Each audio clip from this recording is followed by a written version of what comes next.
Good evening. It is my pleasure to be here to give you a sense of Wells Fargo's thoughts on the economy and financial markets. You'll notice from my bio that I went to Notre Dame, so I have a negative memory in the East Valley last year when we played ASU, but I'll put that aside for the evening. I do love living here. As far as the economy goes, we need to look no further than the jobs market to see the strength in the U.S. economy. So tomorrow we're going to get the next jobs data from the Labor Department. And what you're going to see in that data is that we created in November another 200,000 or so jobs in our economy, that the unemployment rate is still down at 5%. Really incredible when you think about the financial crisis.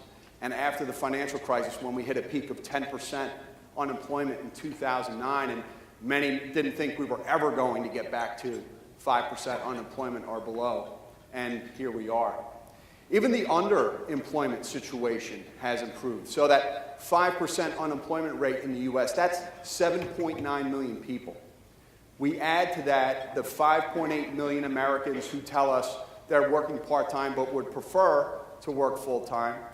We add to that the 1.9 million Americans who tell us, well, if there was a job for me, I'd be in the labor force, but there's not, so I'm not in the labor force. Even if we add up all those other measures of underemployment, that totals 9.8%. That is even vastly improved since its peak after the financial crisis was 17.1% in 2010. And even that 9.8% now is well below the long-term average for that number, which is 10.7%. The labor market is much tighter than it seems. Next Tuesday, we're going to get a report called the Job Openings Report.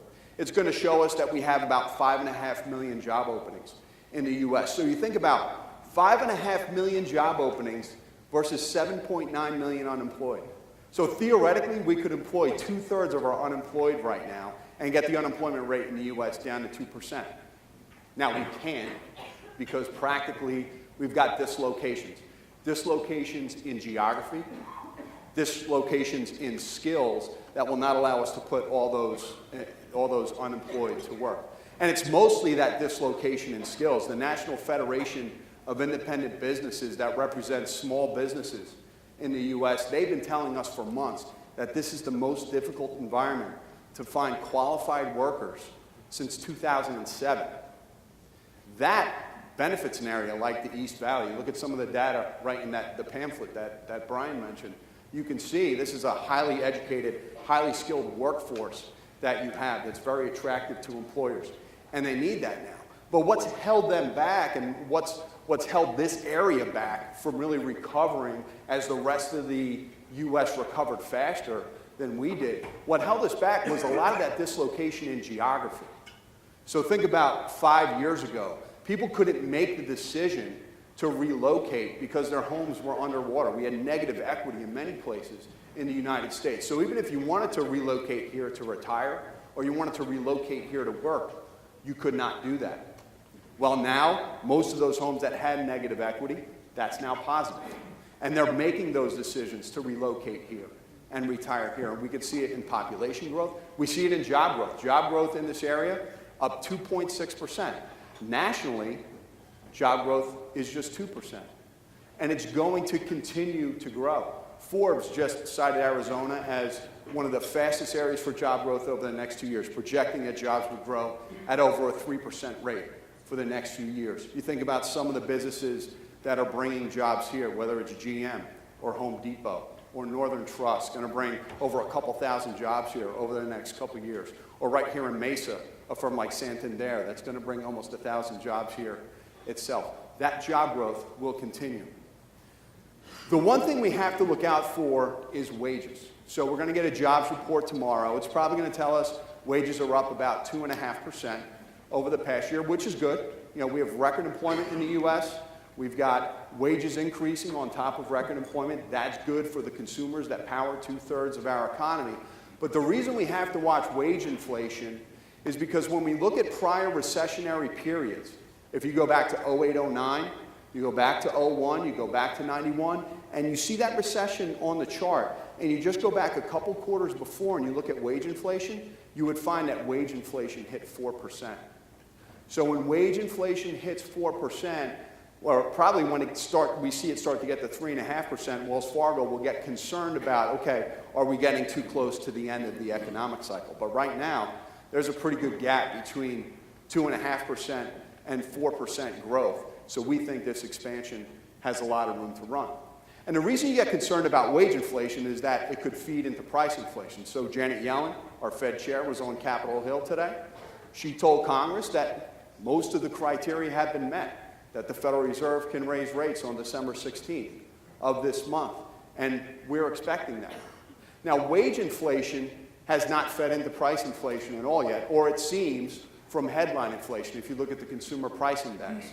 Over the past year, consumer prices look on the headline like they're only up 0.2%. But if we look underneath the headline and we strip out volatile food and energy prices, mostly energy prices, the core price, or core inflation, is up 1.9%, very close to the Fed's target of 2%. So it makes sense that these headline prices seem low when we're comparing oil this year that's closed at $41 a barrel today. It averaged $93 a barrel for all of last year. We're comparing gasoline that's going to average $2.40 this year to $3.40 gasoline last year. So of course, the headline inflation looks muted, but that's going to turn. That's going to turn pretty quickly as we start to compare prices in 2016 to these lower levels in 2015. For us, we see oil prices picking up from the 41 they are today to somewhere in the range of $45 to $55 a barrel. That will be enough to take headline inflation up to 2%, core inflation up to 2% by the end of next year, well within the Fed's target. And that's why the Fed's not only going to raise rates this month one time, but we see a couple more rate increases from the Fed next year. So let me take you on the path of the calendar and what that looks like to us. So we get, the Fed right now in the banking system is targeting overnight rates at 0 to 25 basis points. On December 16th, they probably take that to 25 to 50 basis points, and then they pause.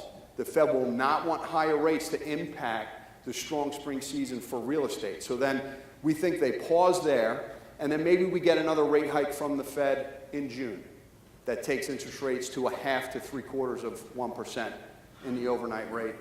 And then they pause again because the Fed will not want to play into the election. They'll want to be on the sidelines. They won't want to look like they're favoring one party or another. So then the next rate increase from the Fed comes in December. So 1 year from now, what we have is the Fed funds rate going from 0 to 0.25 point today to 0.75 to 1% by the end of next year. At Wells Fargo, we'll be very happy to finally pay you some more interest in your savings accounts. And we'll also be happy to charge you a little bit more for loans, too. And that's one of the concerns, right? That's what you think about is, will higher rates stall this recovery? But if you think about this expansion, it should be able to continue given the modest path I've given you for rate increases. So if you think about that in a mortgage rate sense, our 30-year mortgage at 4% today, in that active spring season, maybe it's 4.25%. In the summer, it's 4.5%. By the end of next year, 4.75%, but something that is very manageable. The question I get a lot is, okay, so what's the impact on stock prices, right? So do higher rates slow things down, and does that concern us when it comes to the stock market? Well, initially, higher rates can create some uncertainty. We've had 6 rate hike periods since 1983 from the Federal Reserve, where they started to remove accommodation and raise interest rates. If we go back to those 6 rate hike cycles, and we look at what happened to stocks afterwards, 3 months after those rate hike cycles, the market was up 3 times and down 3 times. That's uncertainty. That's a coin flip. But as you got out further away from those rate hike periods, once you got 6 months removed, the market was up 5 out of those 6 periods for an average return across all 6 periods of 7.7%, just in those 6 months. And then when you got 12 months removed from those rate hikes, the market was up 6 out of 6, 100% of the time. Our expectation is that U.S. stocks will return from the market was down 1.4% today. So from this level today, just to the low end of our target range for U.S. stocks, we're projecting about 9% in price appreciation.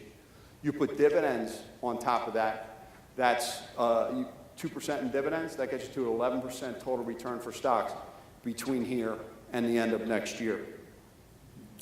In addition to a stronger consumer, record jobs, wages up, in addition to that consumer that helps power 2/3 of the economy, we've also got some positives from the government, believe it or not, in a policy sense, that as we are less accommodative in a monetary policy way, the government's becoming more accommodative in other ways. So if you think about the 4 policy levers that the government has to pull on the economy and possibly influence it, you've got regulatory policy.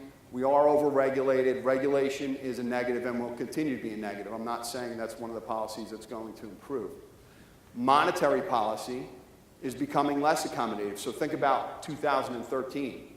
Our Federal Reserve was injecting $85 billion per month into the banking system with its bond buying program.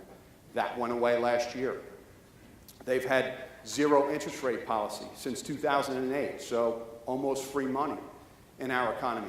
That's going to go away later this month. So monetary policy is becoming less accommodative. What's becoming more accommodative are things like trade policy. Just today, House approved highway bill, $305 billion over the next 5 years. So we've got the Highway Trust Fund is in place now for the next 5 years, assuming the Senate approves it tomorrow and we get it into law. We're going to have that highway bill in place for 5 years, and part of it is reauthorizing the Export-Import Bank. That's something we've been waiting on for a half a year now, that Export-Import Bank to be reauthorized. So that helps finance trade. That is a plus. The other plus that could come in a trade sense, although it's not there yet, is a Trans-Pacific Partnership. So next year, if we get that approved and enacted and hopefully implemented at some point later next year, that would also be a benefit. So trade policy becoming a positive, while monetary policy becomes a negative. Also, fiscal policy overall is a positive. You look at not only the highway bill I just mentioned, but look at the government overall. We just got a 2-year budget deal in place. 2 years. Now, there's going to be some wranglings over appropriations, so you may see part of the government, as Congress negotiates those appropriations, part of the government can get shut down. But one of the risks to the economy and to the markets, even back in September and October of this year, was that the government itself could shut down in total. That risk is now eliminated. The next time we possibly have to worry about a government shutdown is March 15, 2017. So that's when we've suspended the debt ceiling until. At that point, we may be talking about the possibility of a government shutdown. But if you think about that time of year, March 15th, that's going to buy the government a lot more time. That's the one time of year where we've got positive tax receipts in that late March, April time frame in the government. That'll give the new administration well into the second quarter before they have to worry about the possibility of a government shutdown. So it's a very good thing that Congress has done. They've given us a 2-year budget deal. They've given us a suspension on the debt ceiling out to 2017. And we can have a new administration elected and in place and with their feet underneath them before we even have to worry about that again. So in sum, we've got an economy that is growing. It's going to continue to grow on the back of record employment and wages that are increasing. Remember, the consumer is 2/3 of our economy. Our economy is $18 trillion. The consumer represents over $12 trillion in gross domestic product. And so the consumer is going to expand spending. Government is another $3 trillion gross domestic product of that $18 trillion. So 15 of our $18 trillion economy, let's call it 85% of it, is poised to increase spending. That is good. That is good for stocks and stock earnings, and we think that'll power stock prices higher. But it doesn't go in a straight line. Since 1961, we have typically had over 3-5% corrections per year in the stock market. The past 4 years, we've only had either 1 or 2 per year. But next year, I say, the stock market gains, they don't go in a straight line. And next year, when you have an election year and higher interest rates, that line is going to be less straight probably than we've experienced for the next 4. But overall, it's very positive. There's a little bit of slowness in manufacturing. Trade is struggling a little bit from a stronger dollar, but we can offset that with the Export-Import Bank and hopefully a Trans-Pacific Partnership. And then we But the other 85% of the economy, 15 of $18 trillion, looks really good to us and is going to be able to power markets through higher interest rates in our economy. So with that, I'm happy to take any questions if there are any. Yes?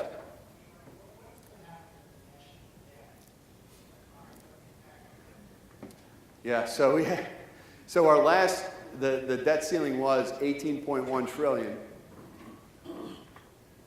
And then as soon as we suspended the debt ceiling, now we're up to 18.8 trillion already, right? And by the time we get to that March 15th, 2017, we'll be 19.5 trillion or so. We'll probably be up in that range. So the debt to GDP ratio, so if you look at 18.8 trillion on top of a $18 trillion economy, that's 104% of debt to GDP. So when you think about, are we ever going to pay off the debt? No. But what we want to do is keep it manageable, right? So we want our debt to GDP ratio to be reasonable. 104%, yes, it's unreasonable, but it's not Greece at 175% or Japan over 200%. So we've been here before. Back in World War II, our debt to GDP ratio got to over 110%. By the 80s, we got that back down below 40%, and we've since done a good job of blowing it right back out to 104%. The key for us, though, is to keep that debt to GDP ratio moving down. And the way we do it is if you think about our deficit. So we had 4 years there from 09 to 12 where we ran over $1 trillion deficits in the government. Now that's unsustainable because you can't have $1 trillion or more deficit every year when you're only growing nominal GDP 7 or 8 or $900 billion. But now we've got that deficit down to $500 billion, so $500 billion, and we're growing nominal GDP at 6, 7, $800 billion. We'll probably have a $1 trillion nominal GDP growth year here in the next few. So as long as we're growing GDP faster, at a greater nominal rate than the deficit is, we're okay. If you look at the CBO projections, we're okay for maybe a couple more years. And then the mandatory spending from the government, the entitlements, we talk about rising interest rates, so we're paying more interest on this $18.8 trillion in debt. That starts to blow out again.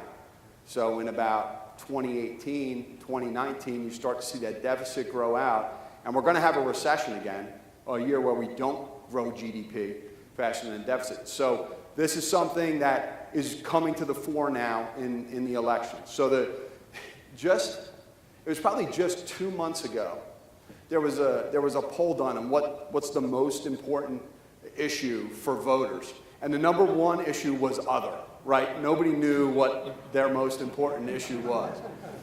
But now we're getting to where it should. It's the economy and it's national security. So this is going to be a huge issue in the election as we get closer. You know, it's probably going to be national security first, but right after that is going to be how do we deal with the entitlements and liabilities that are unfunded. Any other questions? Yes. As a state senator and chairman of the Senate Financial Institutions Committee, is there any suggestions you have for the Arizona legislature? What we can do to stimulate the economy here in Arizona? I would back the Trans-Pacific Partnership 100%. And when you think about who's in that partnership, it's NAFTA, right? So it's Mexico, who's a great source for the state. It opens up new markets. It would probably help agriculture, although you know the eastern part of the country might get upset if we start shipping our produce in the winter to other countries. It would be good. It would be good for Arizona. So if there was one thing I would say, that would be the one thing to focus on and make sure it gets approved and starts to get implemented. Because I do think, as you know, as much of the negative press we saw around NAFTA, what it's done to eliminate tariffs, protect intellectual property, increase cross-border investment, all those things over the past 20 plus years that NAFTA's been in place, it's taken trade between Canada, US, Mexico from $290 billion to $1.2 trillion annually. So that's a 4X. Those are the same pillars that eliminate tariffs, protect intellectual property, protect the environment, increase cross-border investment. Those are the same tenets for the Trans-Pacific Partnership that covers 40% of the global economy. I mean, that's a pretty powerful partnership, and I think the state would benefit greatly from it. Yes? So sticking with that Trans-Pacific Partnership, was a great movie that nobody paid any attention to back a long time ago with Jane Fonda and China syndrome. What part does China play in the economy going forward? Yeah, well, yeah, and China's not part of the Trans-Pacific Partnership, although Mr. Trump thinks so. But and China would never be part of the Trans-Pacific Partnership. When you think about protecting intellectual property, protecting the environment, they're not going to agree to those type of things. So it'd be very difficult for them. But China is trying, right? So we saw China this week. The IMF gave them a shot in the arm and told them, hey, your currency next year, later next year, in the fourth quarter of next year, will be considered a reserve currency in the world. China is struggling right now to move from a manufacturing type economy to a service-led economy, a consumer-led economy, more internal consumption and less export, and it's been a difficult process. But the fears that were in the market around China that caused the first 10% correction in the stock market in 4 years, that caused that in August. Later on, we learned that China still grew 6.9% in the third quarter. Yeah, it's not the 10% growth rate that they had a few years ago. It's not even the low 7% growth rate we got last year. As they continue to shift, China is going to slow down. That's going to go from 6.9. It's going to go to the low 6% range next year. China will continue to slow down. There will still be. They are the second largest economy in the world. You know, they are a significant player, and we've got to play with them. But you know, India is growing fast. You know, there's other countries that are going to be able to be a source of reasonably priced labor and have strong exports and be good trading partners. And we're seeing an area, so some of the areas in Asia that are part of the Trans-Pacific Partnership, and then you've got a country like India with Prime Minister Modi there now, where growth is accelerating. They're going to be the fastest growing economy in the world this year, and next year they'll probably grow 7.5%. So think about in India accelerating to 7.5% while China slows down to 6%. But China they're going to make this turn. There's a question of whether China is a hard landing or a soft landing. We see it as a soft landing. We just have to, and some of the measures that people have put on China's economy saying it looks like a harder landing than it is, you just can't use the same measures that we used before. When they were a manufacturing economy, it was easy to measure utility rates and figure out what kind of growth you were going to get out of China. But now that it's becoming less manufacturing and more consumption, you have to measure the economy in different ways. So it does look like a softer landing to us. And emerging markets generally, in an investing sense, while we are underweight right now we're overweight developed international markets that have strong monetary policy, high dividends, good valuations, and U.S. large caps. But if you go back to the 1994 and 2004 rate hike periods, and you look at the asset classes that were the best performers after those rate hike periods, 12 months later, after the initial rate hike from the Fed, it was commodities. 24 months later, the best performing asset class was emerging markets. And 24 months later, there were several asset classes, including emerging markets and commodities, that outperformed U.S. stocks. So while we're not overweight there right now, I can see a point later next year where we actually start liking commodities and emerging markets, still part of our portfolio, but we're either neutral or underweight in them depending on the portfolio. But I could see a point later next year where they actually become attractive again. And China's got to be attractive as part of that because they're a quarter of the emerging market index. Anything else? Oh, yeah. Well, I'll take one here and come back.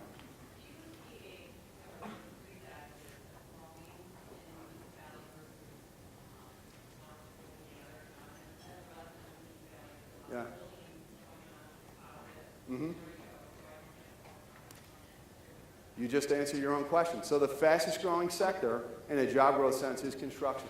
Jobs are up 6.2%. So you look at you just look at the vacancy rate for apartments, the lowest since 2006. You look at only 3 months of home inventory. We need more residential. There's still a lot of industrial and office space. There's vacancy there, but construction is going to continue. When you think about the other thing that's going to contribute to that is this highway bill. Once it gets done, as much as I was upset with the construction trying to get here this afternoon, right? It's actually a positive for the economy. Anything else? Megan, I can't see you if you're giving me the high sign because I have a light. She is? Okay. I'll be around afterwards to take your questions. Let me take one more here and then I'll wrap it up.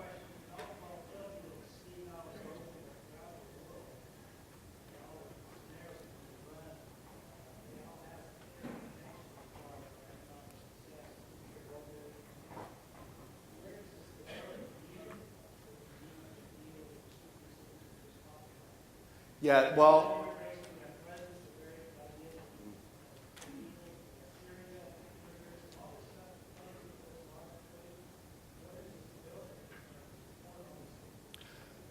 the stability's got to come from governments in a security and a fiscal policy sense, and the stability has to come from the banking system, right? Even today, we're seeing credit spreads that are widening.